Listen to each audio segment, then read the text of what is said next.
totally wrong language facts that a lot of people still believe. Alright people, number 1. The Inuit languages have 50 plus words for snow. I'm sure you heard this one before. Maybe 100, maybe 400. The number just keeps increasing every time somebody tells you that story. But here's the truth. It's simply a misunderstanding that got out of hand. It all started in 1911 with this anthropologist. He gave a few examples of snow-related words in Inuit languages, but some linguists repeated this idea and exaggerated it. And here's what a lot of people don't realize. English has a lot of words for snow as well. We just don't think about it. Powder, slush, flurry, blizzard, hail, corn snow, packed snow, black ice, drifting snow. One eternity later. Wet snow, dry snow, John Snow.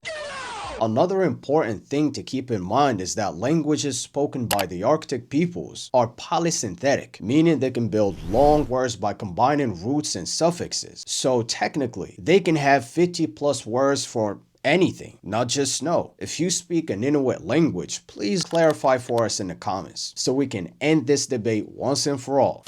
Number 2. X language is the hardest. You probably heard this about Arabic, Chinese, Russian, Hungarian, and so on. But here's the thing, it's the hardest according to who? The difficulty depends mainly on your first language and other languages that you speak. Spanish can be easy for Italians, but it can be difficult for Japanese people. English can be so easy for Dutch people, but it might be difficult for Mandarin speakers. It really depends. So when somebody says X language is the hardest, the appropriate response is, yeah, for you.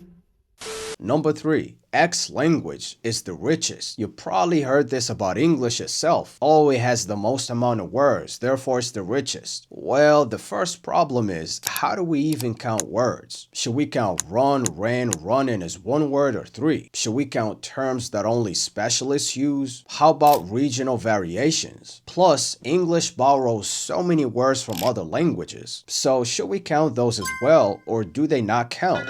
Every language has exactly as many words as its speakers need. If a concept is important enough, the language will develop a word for it. But if not, then it doesn't. So richness in language isn't about word count, but it's about expressiveness. And every living language is perfectly expressive for its speakers.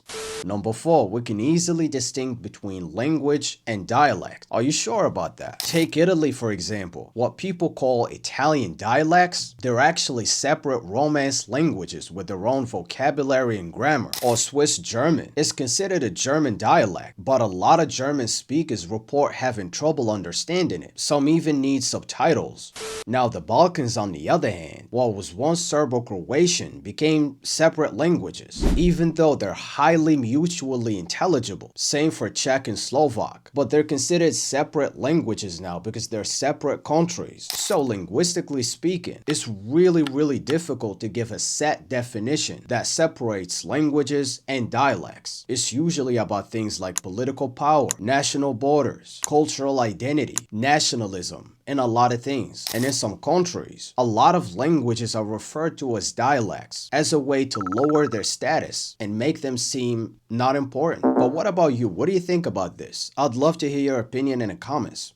Number 5. Hungarian is related to Turkish. This one is a little bit sensitive because of nationalism, politics, identity, and so on. So guys, take it easy in the comments, please.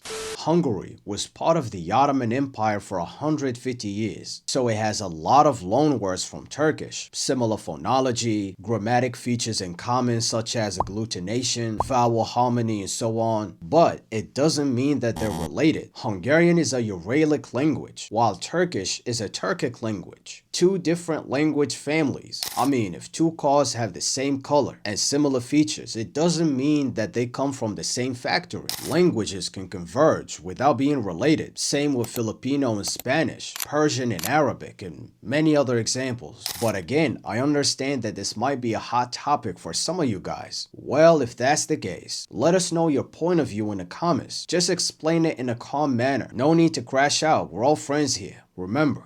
Number 6. Sign language is universal. This one makes sense, right? I used to actually believe this until recently, but it's actually not true. American and British Sign Languages are completely different languages. In fact, American Sign Language is more related to the French one than the British because it was brought to the US by a French teacher in the 1800s. There are over 300 sign languages in the world. Each one has its own grammar and vocabulary.